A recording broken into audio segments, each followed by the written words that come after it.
उपस्थित है, काका काकी जेठा जेठी लोग, छोटे छोटे भाई बहन और जितने कोई है सभी को मेरा हथियानी जोहार रहेगा। मेरा नाम तो आप लोग को मालूम है, मेरा नाम मेरी माता और सरायकेला डिस्ट्रिक्ट की रहने वाली हूँ मैं। जैसे आप लोगों का प्रखंड है कर्मा है, प्रखंड पंचायत है हमारा, वैसे ही हमारा भी गांव है, हमारा पंचायत गुमोटी यहाँ पड़ता है। हमारा आज का जो ये मीटिंग है, ये छोटा छोटा मीटिंग पॉकेट मीटिंग रखा जा रहा है। ये मीटिंग जो भैया लोग का बड़ा बड़ा सभा होता है, जयराम भैया लोग का, तो सभा में आप लोग महिलाएं, छोटे छोटे बच्चे ये लोग नहीं जा पाते हैं, और बुजुर्ग लोग जितने हैं वो लोग भी नहीं जा पाते हैं। बाकी तो दादा लोग काका लोग जितने हैं सब चले जाते हैं, चाहे कितनों भी दूर पे हो। लेकिन आप लोगों का थोड़ा जाना दिक्कत होता है उतना दूर, तो इसीलिए बहुत किसी को ऐसा है कि अभी जैसे छोटी छोटी बच्ची लोग, हमारी बहनें लोग हैं, हम लोग को भी बहुत ही ऐसा है कि नई नॉलेज है हमारे झारखंड के बारे में, हम लोग को मालूम नहीं है बहुत कुछ, हमारा संस्कृति हमारा कल्चर के बारे में मालूम नहीं है, हमारा जो रीति रिवाज है, परंपरा है, जो हमारा पर्व त्योहार मनाते हैं, ये सब मालूम नहीं है। और ये सब धीरे धीरे लुप्त होते जा रहा है, और बाहरी कल्चर और बाहरी संस्कृतियों सबको हम लोग अपनाते जा रहे हैं, और वो सब अपना रहे हैं। इसी वजह से आज कहीं ना कहीं हम लोग पीछे छूट रहे हैं, क्योंकि जहाँ जहाँ हम लोग अपना चीज को छोड़ते जाएंगे, उतना ही हम लोग हमारा अस्तित्व को भी छोड़ते जाएंगे, पीछे छोड़ते जाएंगे। क्योंकि हमारा अपना पहचान रहेगा ही क्या, हमारा संस्कृति नहीं रहेगा, हमारा पर्व त्योहार नहीं रहेगा, तो फिर हमारे पास क्या रहेगा? क्या पराया भी अपना होता है? कभी कभी नहीं होता है। एक उदाहरण के तौर पे, आप लोगों का बच्चा है ना, तो क्या पड़ोस वाले बच्चा के भरोसे कभी आप लोग रहेंगे कि वो बच्चा मेरा बुढ़ापा में मेरा सहारा बनेगा? नहीं रहेंगे ना। तो वैसे ही हमारा परंपरा, हमारा संस्कृति है, और हम लोग क्या करते हैं ना, बाहर वाला चीज को अपना लेते हैं, और अपना चीज को हम लोग छोड़ देते हैं, भूल जाते हैं। हम बाहर वाला देखिए सब स्वतंत्रता है, अगर बाहर वाला आप लोग पूजा पाठ कर रहे हैं, किसी को करने के लिए रोक टोक नहीं है, लेकिन अपना संस्कृति है ना, उसको भी ज्यादा बढ़ावा दीजिए, उसको पीछे नहीं छोड़ना है। अभी चल रहा है हमारे राज्य में 60-40 नियोजन नीति का। ये जो 60-40 नियोजन नीति है, ये है क्या? सबसे पहले ये जानना जरूरी है कि ये है क्या। 60-40 नियोजन नीति में से एक उदाहरण तौर पे आप लोगों को समझा रही हूँ मैं। जैसे आप लोगों के घर में जितनी माता लोग हैं, मौसी लोग हैं, और जितने काका जेठा लोग हैं, आप लोगों से एक बात पूछना है। आप लोगों के घर में जब आप लोग जमीन का हिस्सा देंगे, या फिर आपका घर में खाना वाना बनेगा, तो सबसे पहले आप लोग किसको देंगे? अपने ही बच्चे को देंगे ना। अगर बचेगा खाना, आपका घर में बन चुका है, बनाएंगे आप लोग, खेती करेंगे आप लोग, खाना बनाएंगे आप लोग, परोसने के लिए किसी और को दे देंगे क्या? खाना खाने के लिए किसी और को दे देंगे क्या? अपना बच्चों को भूखा रख के किसी और को दे देंगे क्या? नहीं ना। तो इसी तरह से ये जो 60-40 का नियोजन नीति है, यहाँ नियोजन का मतलब होता है नौकरी।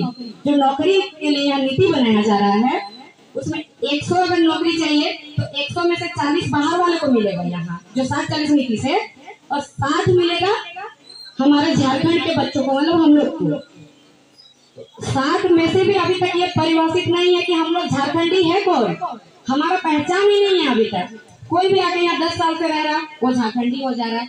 कोई यहाँ पर आके सरकारी नौकरी कर रहा है, उसका बेटा भी झारखंडी है। कोई यहाँ पर आके 2 कट्ठा जमीन खरीद के घर बना रहा है, 10 साल से रह रहा है, बिजली बिल पे कर रहा है, वो भी झारखंडी है। कोई आके यहाँ मैट्रिक लिख रहा है, वो भी झारखंडी है। 9 क्लास में एडमिशन लेकर 10 क्लास में मैट्रिक लिख रहा है, उसके बाद वो झारखंडी हो गया। तो आप लोग बताइए हम लोग कहाँ से फॉर्म भरेंगे? और हम लोग जितने झारखंडी बच्चे हैं, आप लोग इतना मेहनत से पढ़ाते हैं, गांव घर के ज्यादातर होता है ना, बहुत कम लोगों के पास नौकरी चाकरी है। साग बेचते हैं, साग उग बेचते हैं ना, खेती करते हैं, सब्जी उब्जी बेचते हैं, वो बेच करके अपना पेट मार के बच्चों को पढ़ाते हैं। और इतना हमारे पास पैसा नहीं है कि बच्चों को आप लोग पढ़ाने के लिए दूसरा राज्य भेज देंगे, दिल्ली मुंबई जैसे जगह भेज देंगे। आप लोग दिल्ली नहीं ना भेज सकते हम लोग, क्योंकि हमारे पास इतना पैसा है नहीं। और बाहर वाला बच्चा क्या होता है, वो लोग दिल्ली में कोचिंग करके आ रहा, पटना से कोचिंग करके आ रहा, और हम लोग को यहाँ हम लोग गाय बैल बकरी चरा के पढ़ने वाले हैं। उन लोग के साथ कंपटीशन कभी फाइट कर पाएंगे? नहीं। तो नौकरी किसका होगा? उन लोग का होगा। फिर जब उन लोग नौकरी करके यहाँ 40% में घुसेगा, उसके बाद उन लोग के बच्चे भी। और यहाँ सिर्फ नौकरी ही नहीं ले रहा, उन लोग नौकरी करने आएगा, परिवार लाएगा, यहाँ का पैसा लेगा, पैसा लेने का परिवार लाएगा, परिवार ला के रखेगा, उसके बाद जमीन खरीदेगा, जमीन खरीदने के बाद घर बनाएगा, फिर उसका जनसंख्या आगे बढ़ेगा, उसके बच्चे भी यही नौकरी करेंगे। तो हम लोग का जमीन भी समाप्त हो रहा, धीरे धीरे हमारा अस्तित्व भी समाप्त हो रहा। उन लोग आएंगे तो एकदम जाहिर सी बात है कि उन लोग अपना परंपरा संस्कृति भी लेते आएंगे। तो हमारा संस्कृति, हम लोग कम लोग हो जाएंगे, वो ज्यादा हो जाएंगे, तो हमारा संस्कृति लुप्त होते जाएगा। तो हमारा संस्कृति जब लुप्त होगा तो हम लोग कहाँ के रहेंगे? वो जो रहता है ना, गांव गांव में घूमता है, कभी ई गांव में 2 दिन रहा तंबू टंगा के, कभी वो गांव में 2 दिन, आने वाला 10 साल में अगर अभी हम लोग आवाज नहीं उठाएंगे, डर जाएंगे, तो आने वाला 10 साल में हमारा ये दिन देखने के लिए दूर नहीं है। अभी बहुत तरह से पुलिस आएगा, मारेगा, पिटेगा, धारा लगाएगा, ये सब चीज से नहीं डरना है। अगर ये चीज सबसे डर चुके होते ना, तो आज हम लोग झारखंड एक अलग राज्य में नहीं होते। ये सब लोग डराएंगे, धमकाएंगे, आंदोलन को कमजोर करेंगे, धारा मेरे नाम पे ही है, तो क्या हम लोग रुक जाएंगे? नहीं रुकेंगे ना। और नोटिस में क्या लिखा है साफ तौर पे कि 1 साल तक आप कुछ आंदोलन नहीं कर सकते, कुछ बैठक नहीं कर सकते हैं, मतलब इतने लोगों के साथ अगर आंदोलन करेंगे तो आपका 10,000 का जुर्माना लगेगा और 107 और 116 का धारा लगेगा। 107 का धारा क्या होता है कि हम लोग सरकारी काम पे बाधा डालना। क्या आज तक आंदोलन में कहीं सरकारी काम पे बाधा डाला है? नहीं। कहीं असंवैधानिक हुआ है? कहीं तोड़फोड़ हुआ है? नहीं हुआ है ना। खाली रोड जाम हुआ था, तो रोड जाम तो होवे करेगा, क्योंकि हम लोग सरकारी काम पे तो बड़ा बड़ा हाईवा को ना रोके हैं। बड़ा हाईवा कौन सा सरकार का है? वो बड़ा बड़ा कंपनी का है, और कंपनी आके हमारे यहाँ बसा है, हमारे यहाँ से लूट के जा रहा है। तो उन लोग को जब उन लोग यहाँ से सामान लेके जा रहा है, इतना खजाना लेके जा रहा है, तो एक दिन हम लोग के लिए कॉपरेट नहीं कर सकता है? नहीं रुक सकता है क्या? तो वही चीज रुकने जाने के बाद मारपीट होता है, सिर उर फोड़ देता है। तो इस चीज से घबराना नहीं है, डरना नहीं है। जितने माता लोग हैं, बच्चों को जन्म देती है, जब उस पीड़ा को आप लोग सह सकती है, तो क्या एक डंडा मार नहीं सह सकती है? सह सकती है ना। नारी शक्ति के आगे कुछ नहीं टिकता है। जिस दिन जितने भैया लोग हैं, जितने दादा लोग आंदोलन में निकले, बढ़ चढ़कर अगर उतनी माता और बहन लोग हिस्सा लेगी ना, सरकार बाध्य हो जाएगा हमारा नियम नीति झारखंडियों के हित में बनाने के लिए। और जब तक नारी शक्ति आगे नहीं आएगा, जब तक महिलाएं आगे नहीं आएगी, तब तक सरकार का देख तो रहे कि धारा लगा रहे हैं। जितने दादा लोग इन लोग के नाम पे धारा लगा दे रहे हैं। अगर इन लोग के नाम पे धारा लगेगा तो इन लोग का नौकरी चाकरी होगा नहीं, तो हमारा घर परिवार कैसे चलेगा? तो महिला आगे आएंगे, आप लगाओ, आपको कितना धारा लगाना है, जितना धारा एक लंबा लिस्ट बना के रखो, और चलो अब जेल भरो आंदोलन कर देंगे हम लोग। एक को ले जाओगे, हम लोग 1000 जाएंगे। एक को मारोगे, 1000 मार खाने के लिए तैयार है, लेकिन उसका बदला भी लेने के लिए तैयार है। अभी नहीं बदला ले सकते, 3 साल बाद लेंगे बदला, 10 साल बाद लेंगे बदला। एक एक को हम लोग हिसाब करके रखेंगे, डायरी में नोट करके रखेंगे कि कौन कौन है शामिल, कौन शामिल है, कौन नेता मंत्री, कौन ऑफिसर, कौन बड़ा बड़ा स्टाफ शामिल है हम लोग का जिंदगी बर्बाद करने के लिए। हम लोग भी एक एक का हिसाब करके रखेंगे। और महिला जिस दिन आगे आएगी ना, कोई माइकल लाल नहीं है कि आंदोलन को रोक देगा, दबा देगा और हमारे नीति बनाने के पीछे हटेगा। कोई नहीं कर सकता अगर आप लोग आगे आएंगे तो। आज इतना सब कुछ इसलिए हो रहा है। रांची भैया लोग जाते हैं, मार खा के वापस आ जाते हैं। सब कोई क्या सोचते हैं, हमारी बेटी के लिए सरकारी दामाद चाहिए, सोचते हैं ना सब कोई। शादी के टाइम हमारे बेटी के लिए सरकारी नौकरी वाला दामाद चाहिए। तो एक बार जाके उन लोग को वह देखना चाहिए कि वो लड़का कैसे वहाँ मार खाता है, उसके बाद उसको सरकारी नौकरी मिलता है। तो अगर आप लोगों को सरकारी दामाद चाहिए और सरकारी पति चाहिए ना, तो आप लोगों को भी आंदोलन में निकलना पड़ेगा। ऐसे ही सरकारी दामाद आपको नहीं मिलने वाला है अभी जो सरकार का स्थिति है। इसलिए और जितना ये भैया लोग दादा लोग हैं, उन लोग से भी मेरा रिक्वेस्ट, मेरा विनती है कि बहुत कोई ऐसे होते हैं ना कि अपने घर के महिलाओं को निकलने नहीं देते हैं घर से। लोग क्या कहेंगे? अरे लोगों का तो कहना है, लोग कहने के लिए कभी वो लोग मुंह बंद नहीं रखेंगे। और कहेंगे वही लोग जो दूसरों का तलवे चाटते हैं, जो अपना अधिकार के लिए लड़ाई, अपना अधिकार को समझ चुके हैं ना, जो चंद कोड़ी पैसों के लिए मरते हैं वो लोगों को बुरा भला कहते हैं। जो चंद कोड़ी पैसों पे नहीं मारते हैं, दूसरों का तलवार नहीं चाटते हैं, वो कभी गलत नहीं कहेंगे। आप लोग निकलिए आगे, वो कभी गलत कहेंगे नहीं। और जो कहने वाला होगा ना, वो वैसे ही इंसान होगा जो तलवे चढ़ता है या फिर वो दूसरों का हक में अपना राज जमाना, अपना राज करना चाहता है। अपना अधिकार पे तो हिम्मत नहीं है, उन लोग का दम नहीं है अपना अधिकार के लिए लड़ाई लड़ने का, लेकिन दूसरों का हकमारी करना चाहता है। वो लोग गलत कहेगा, बहुत भला बुरा कहेगा, किसी के साथ भी हम लोग को रिश्ता बना लेगा झूठों का। हम लोग टाइगर दादा को हमेशा शुरू से दादा बोलते हैं, भैया बोलते हैं, अपना बड़े भाई मानते हैं। मेरे साथ उनका रिश्ता बना देता है कि और टाइगर शेरनी के साथ शादी करेगा। मतलब सोचिए कि लोगों का विचारधारा कितना गलत है। तो ये सबसे नहीं करना है, लोगों का काम है कहने का, हम लोग को वो चीज सही साबित करके दिखाना है, हम लोग को आगे बढ़ना है। और अगर आप लोगों के घर में किसी के भैया है, किसी के पति है, मना करते हैं, तो आप लोग सीधा एक बात कह दीजिएगा, आप जो हमारे बच्चे को पढ़ा रहे हैं, किसने पढ़ा रहे हैं, क्यों पढ़ा रहे हैं, घर में बैठा के रखिए, मत पढ़ाइए, मत भेजिए स्कूल। क्या आप लोग 10,000 15,000 का नौकरी में अभी अपना जीवन बिता रहे, क्या अपना बच्चों के लिए भविष्य, अपना बच्चों का जो भविष्य है वो भी 10-15,000 में बीतेगा, वो भी गुलामी खटेगा। सब चीज हमारा रहेगा, खेती करेंगे हम लोग, चावल बनाएंगे हम लोग, खाना बनाएंगे हम लोग, परोसने वाला खाने वाला कोई और आएगा, बर्दाश्त करेंगे। अपना पड़ोसी के साथ अगर 1 इंच का जमीन इधर उधर होता माफी में, तो झगड़ा करने में टूट जाता है सब। और यहाँ तो अपना सारा चीज लेके चला जा रहा बाहरी लोग, तो क्यों यहाँ चुप बैठे हैं हम लोग, क्यों मुंह बंद करके बैठे हैं? निकलिए, लड़िए, आवाज उठाइए। आज हम लोग 2 लड़की है, उसके बाद हमारे जो माता बहन लोग है, माता काकी जैसी लोग, ये लोग भी निकल चुकी है। धीरे धीरे ऐसे सबको निकलेंगे। अगर आप लोग साथ दीजिएगा, कोई अगर आगे नहीं आना चाहते, डर लगता है, तो लोग पीछे रहिए। बहुत किसी ने ऐसा देखा कि सोशल मीडिया में भी उल्टा सीधा लिखना शुरू करते हैं, तो वो लिखने वाले लोग अगर इतना ही अपने बेटी और बहनों पे लिखते हो ना, अपना झारखंडी बेटी बहनों भाई लोगों पे उल्टा सीधा यही लिखने का, अगर अपने लोगों को छोड़कर जो हमारे नियम नीति बना रहे हैं उन लोग को अगर लिखना ट्वीट वगैरह करेंगे ना, डेली ट्वीट करेंगे, फेसबुक में लिखेंगे, तो शायद आज तक हमारा दिन दशा सुधर चुका होता है। हम लोग यहाँ पर 40% क्यों देंगे? जब हम लोग दूसरा जगह नौकरी करने जाते हैं तो हम लोगों को वहाँ क्या पाबंदी है?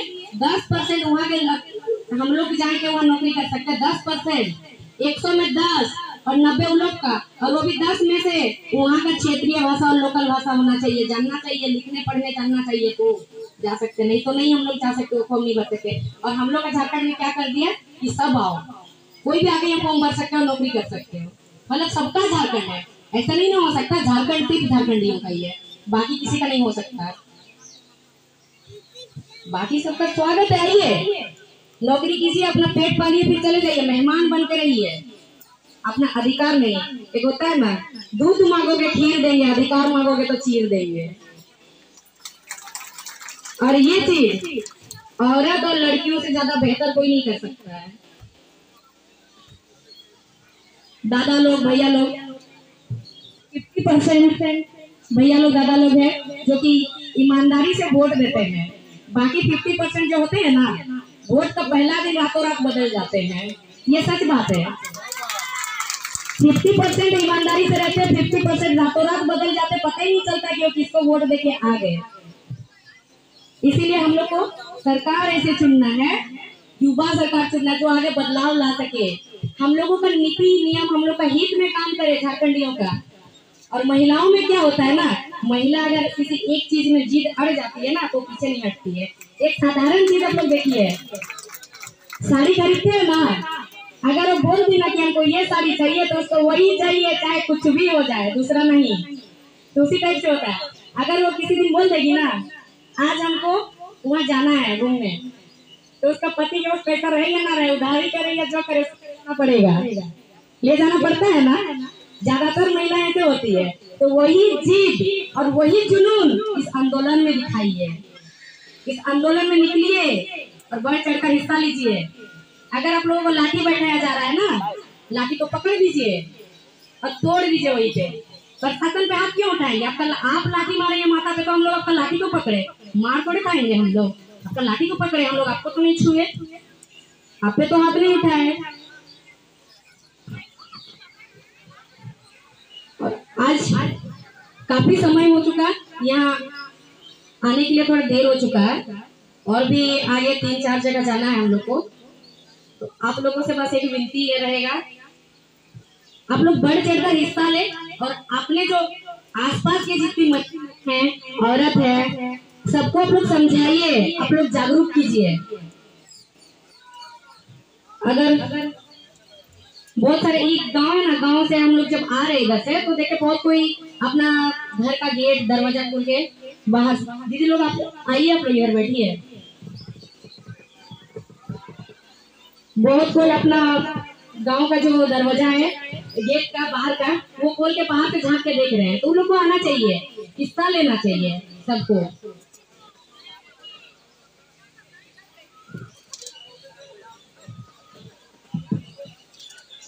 अगर आप लोग आंदोलन में अभी तक नहीं निकलते हैं तो अब की बार से आप लोग को निकलना होगा और अपना अधिकार के लिए आवाज उठाना होगा।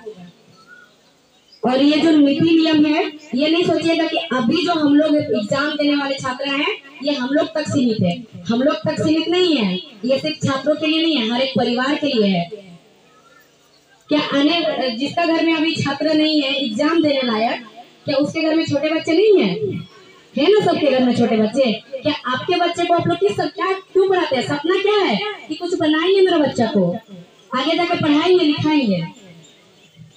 अभी कुछ कोचिंग सेंटर चल रहा है, कोचिंग सेंटर पे साफ तौर पे लिखा है और बोल रहे हैं सर लोग, नाम नहीं बताएंगे कोचिंग सेंटर का, लेकिन कोचिंग सेंटर में लिखा है कि आप लोग कोई समाज सेवा का कार्य नहीं कर सकते हैं, कोई आंदोलन में नहीं जा सकते हैं।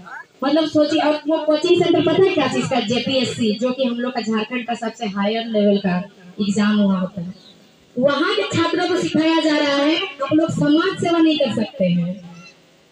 सोचिए, समाज सेवा के लिए उन लोग को रोक दिया जा रहा है। क्यों रोक दिया जा रहा है? वो समाज के साथ उठेगा बैठेगा तो समाज के बारे में जानेगा, फिर वो पढ़े लिख के आवाज उठाएगा, इसलिए उसको रोक दिया जा रहा है। आप समाज के साथ उठ बैठ नहीं सकते, फिर कोचिंग आइए, पढ़िए और एग्जाम दीजिए।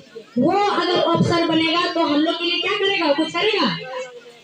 कोचिंग सेंटर में दबाव पड़ रहा है बच्चों को, स्टूडेंट को, हम जैसे स्टूडेंट को कि आप लोग नहीं जा सकते समाज सेवा करने, पब्लिक का भीड़ में आप लोग नहीं जाइएगा। अगर मेरा यहाँ का मेरा कोई स्टूडेंट पब्लिक में दिखे, कोई समाज सेवा में दिखे, तो उसको मेरा कोचिंग सेंटर आने के लिए बैन लगा देंगे, नहीं आ सकता है। तो ये तो गलत है ना, जबरदस्ती का हम लोग ये किया जा रहा ना। और एक चीज में अगर आप लोगों को लगता है कि आंदोलन करना गलत है, भीड़ से अगर आप लोग को भीड़ इकट्ठा करना, कोई अगर आप लोगों को बोलेगा कि आप लोग यहाँ भीड़ नहीं लगा सकते हैं, आंदोलन नहीं कर सकते, तो सीधा एक ही चीज जवाब दीजिएगा, भारत कैसे आजाद हुआ है? बिना आंदोलन का हुआ है? नहीं ना। तो हम लोग अभी आंदोलन अपने अधिकार के लिए, वो भी अधिकार के लिए ना हुआ था, अपना उन लोग को स्वतंत्रता चाहिए था, वो भी तो अधिकार था। झारखंड अलग हुआ है, बिना आंदोलन का नहीं हुआ है। तो हम लोग को अभी जब झारखंड अलग होकर 22-23 साल होने जा रहा है, 23 साल होगा नवम्बर होने से, अभी तक हम लोग को कोई नियम नीति नहीं है। एक घर परिवार में नियम नीति बनता है ना नियम नीति। हमारा घर कैसे चलाएंगे, बच्चों को कैसे पढ़ाएंगे, बच्चों का भविष्य कैसे बनाएंगे, लेकिन हमारे झारखंड में कोई नियम नीति नहीं है। शायद वो लोग नहीं समझ रहे होंगे, वो दादी लोग मेरा बात, क्योंकि मैं हिंदी बोल रही हूँ, खोटा मुझे अच्छी तरह से बोलने नहीं आता है, हमारे उधर खोटा नहीं बोला जाता है, तो उसके लिए कोई दिक्कत नहीं है, वो लोग भी समझ जाएंगे। जो हमारे पूजा दीदी है इनको खोटा बड़ी अच्छा से आता है, वो इसी क्षेत्र से हैं, इसलिए इनको खोटा अच्छा से आता है, बड़ी अच्छा से। तो हमारे जो नियम नीति है ये सब आज तक कोई नहीं ये कर पाए। जितना अभी तक सरकार बने, हम लोग भरोसा करके अपना सरकार बनाए, अपना इस झारखंड माटी का बेटा को, लेकिन उन्होंने भी हमारे साथ ऐसे कर रहे हैं।